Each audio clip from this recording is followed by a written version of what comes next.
Welcome to Creative Spaces Podcast with Guy Zwick, Chief Creative Officer of Highway 85 Creative. In each episode, we will discuss creative ways to define your space and build your brand. Welcome to another edition. Brought to you by Organic Aussie Bites. No joke, we're actually eating Aussie Bites right now as we begin this podcast. Here, have another one.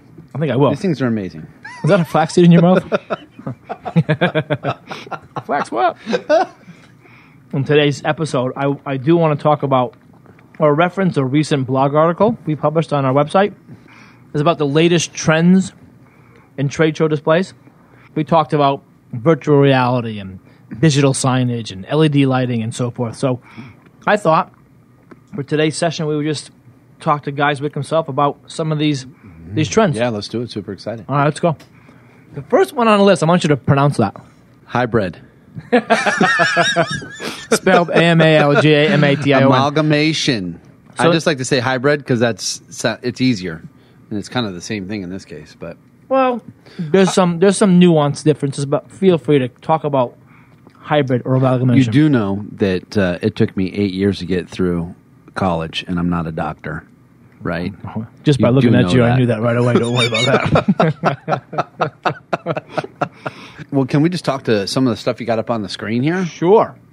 Since it's all kind of in that realm. Right, we're referencing some main points from the article on our website. Yeah, which is virtual reality, digital signage, theme booths, interactive walls, fabric displays, LED and lighting, incorporating a digital lounge, and amalgamation. See that? Sounds good at the end. Talk to me about that a little bit. Because you've seen this. You do this for clients. So talk to me about... I think virtual reality is the hot one right now, but it's not there. No. A lot of hype. Yeah. Do any booths try to do that? Well, yeah, some of the bigger players have put a little more money into it. Yeah, Right. It's okay, and that's good for them, especially because they're in I'm speaking technology companies now. The few that try that aren't technology, it's kind of a novelty, kind of fun thing. But for the most part, no, not there. So, my opinion, kind of a waste of money. For now, okay. For now. Yeah, no, that's I shouldn't say a waste of money, but if you're just the average, small business who's hitting trade shows, there's other places to put your money. That's a good point. If you've got the money and you can do it right, oh no, it's amazing. So I sound like I was poo-pooing on it. No, but if you if you're worried about bang for the buck, maybe wait a couple of years or so for the virtual. I'll give you an example. One of our clients spent $125,000 putting a very small short piece together. That's awesome, and most of our clients spending $125,000 on their exhibit alone, is like a huge investment, and you get a lot more bang for that buck than a 30-second little dealio on your virtual reality goggles.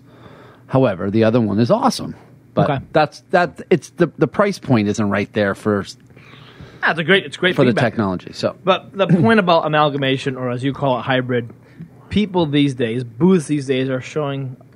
Is it true that you're starting to see a trend these days where you have some old school stuff happening in the booth, some newer school booth stuff laid on top of that? Is that a trend that you're seeing? Yes, definitely. Is that a trend you're baking into some of the services that you offer your clients? Absolutely. I mean, it is hot and heavy. It's give me a for example. If I'm brand new to the trade show industry, if I'm a veteran, there's two worlds colliding. Okay, in every aspect, it's happening in our personal lives, and it's happening in the trade show world, and that is that technology is moving so freaking fast. And you've got, I like to use your home as an example, right? You got all these fixtures and different things that are pretty and create this environment. Now you got this technology coming and like crashing into your refrigerator and then to your kitchen. And so that's happening in the trade show world. So you got a lot of interactive needs that are happening in the booth, a lot more audio visual wanting to happen and touchy-feely touchscreens and theming your booth in a way that speaks to a much broader crowd than before. We're just also connected now. Yeah, even if you do have a very niche market, you're still speaking more than just those engineers at that show. So it's really interesting how, the booths are becoming this collision of technology meets, cabinetry, if you will. No, it's not just cabinetry, but I think you know what I'm trying to say. That image does make sense to me. I like that. One of the paragraphs in the article called out quote unquote themed booths, where a client creates a seamless design of their brand by theming up their booth. I guess my question is, aren't all exhibits themed in some way? I have a horse. Thinking I'm going to get more treats. Can you get a video of that? That's awesome. There's a massive white Great Looking Dane. for more treats. Yeah, he likes Aussie Bites. Every booth is themed in some way, aren't they? No. Working on a project right now that probably speaks to that middle road themed exhibit, and that is, I have a client right now who wants a Zen Asian garden feel to their exhibit. Their website is an Asian garden. Their project's not Asian garden, but that's what they feel is going to stand out in this marketplace at the 3 shows they're going to attend. Okay. And so we're theming it that way. And it's awesome. It's cool. And so, in that sense, it's not, like we didn't turn it into the Bumblebee booth and Honeycomb with people in little suits running around in bumblebees. Did do that one year. It's cute, but sometimes you say themed and that's what people think. Right. As opposed to, I'm going to take a genre or a feel that's in a whole nother industry and then have it come collide, like a natural looking booth in a technology world, or an industrial look that shows up in a cosmetic show. And you're like, whoa, why is there metal beams and there's, lipstick attached to it? No, I see what you're saying. That's the theme we're talking about. So you can show up with a booth, have some nice graphics, some displays for the demos, and a hostess station. That's not a theme. But then again, there's good themes and bad themes, right? I mean, if you have a 4-day show and everybody has to wear and you have to show me where that Bumblebee thing happened. But there's a lot of thought and creativity that goes into an appropriately themed booth. Like, for example, you can use your own example at Exhibitor Live, right? You had a themed booth. Talk to us just a little bit about that. Yeah, there was a few of us that did different themed booths as booth builders. But at your own show, let's keep this real. All of us that did our themed booths, right?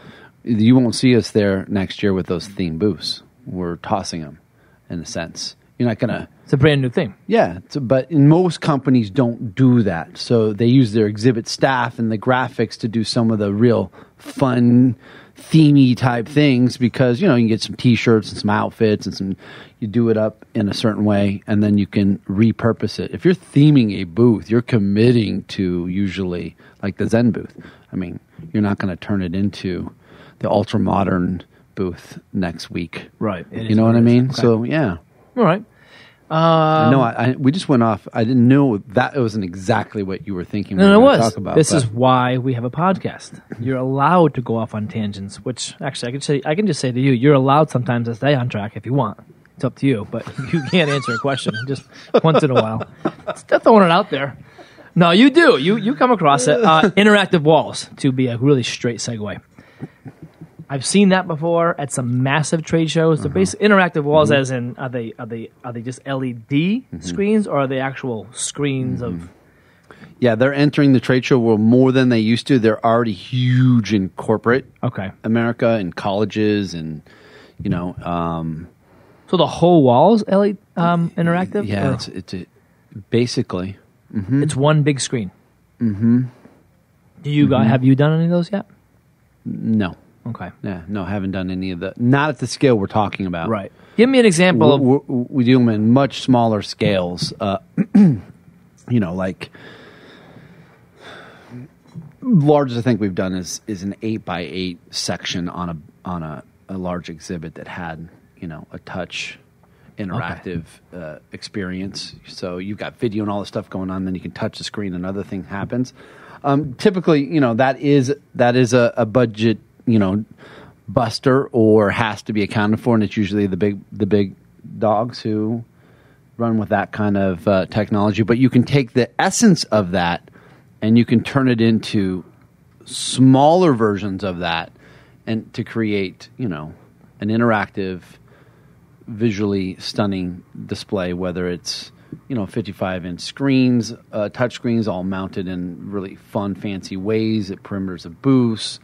Doing that for Honeywell right now at an event, without having to do a giant wall of it. Okay, but you can pick spots now on these interactive walls. Are they always booth facing, or can they face the actual hallway or the actual walkways? The interactive screens that we're talking about. You can't. I mean, you can face them in those directions, right. but almost every show you have to.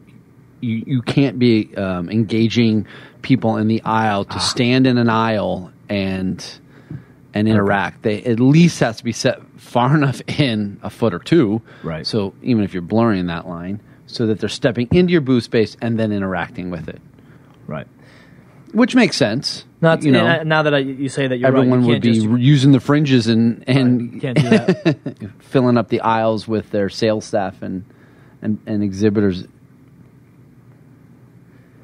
Don't want people stuck in the hallway. Another bullet point that we wrote about in the article was fabric displays, and we talked about that at length in our last podcast episode. But as it relates to booths themselves, are you starting to see more and more clients incorporating tension fabric and fabric displays inside their booth, or is it just part of the entire? Both. It is the fabric of most designs these days. Like that? That was good. He did air quotes when he said fabric, just so the folks at home are trying to visualize this. But I liked it. And he actually laughed before he said his own joke. You know those guys, right? No one's laughing, but I am. It must be funny. Fabric has become the staple number one thing in our industry. It's used on just about every single exhibit. And it's smart.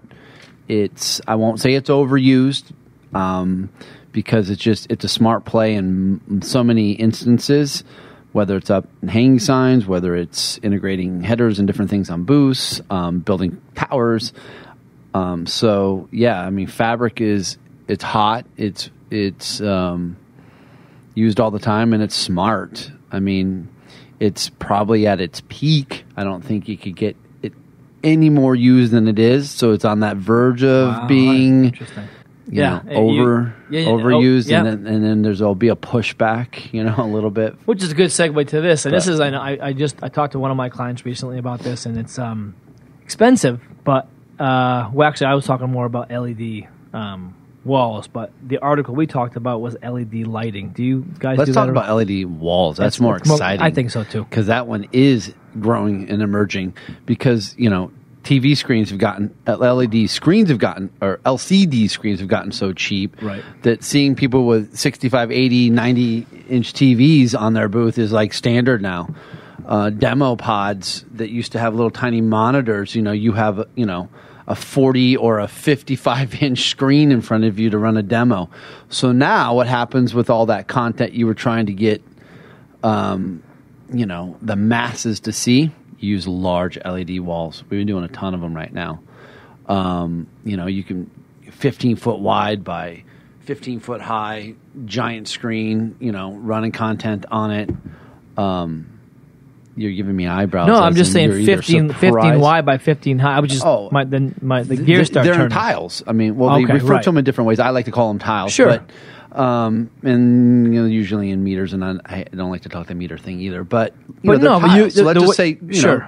You can put these tiles together in such a way where it can be 10 wide by 8 high easily. Okay. Yeah. And then once they're up there, it's just a dumb screen, right? Until you actually program it to do some fun things. One thing about the Exhibitor Live show is that you, as an exhibitor or as an attendee, if you go long enough, can start to see trends. And if you were at Exhibitor Live in 2017, you would have seen that there was more AV companies and LED screen providers than you probably have ever seen before. And that's because they were marketing to exhibitors, they were marketing to exhibit companies, because it is becoming bigger in our industry across the board, whether you're the small guy or the big company. All right. I like that. So, of all the trends we talked about, if I could recap, amalgamation is another word for hybrid. Virtual reality, we're not quite there yet. If you have a lot of money and a lot of a budget, you might want to consider it. But to just slowly use it, probably not. We're not quite there yet. Fabric displays are becoming a little bit stretched, almost at the end of their rope, if you will. They're not going to be. They're very, very popular. It's a saturated market. You didn't do quotes. I should have, but I did smile. And LED walls are on the up and up because there's a lot of fun things you can do with that. Yes. And theming can be good or it can be bad. Just work with the right trade show and exhibit house to help you theme it the right way. No, I think theming booths is a smart thing. I mean, standing out in a crowded trade show is important. It is, right. You know, and you can do that in a ton of ways, but be smart about it. Well, all right. I think that covers everything I wanted to talk about today. Anything you want to add to that? No. So we're good? We're good. Thanks, everybody, for listening, and we'll Have see a great you day. in a few days. Bye-bye. Thank you for listening to Creative Spaces Podcast. For more information about Highway 85 Creative, visit us at highway85creative.com.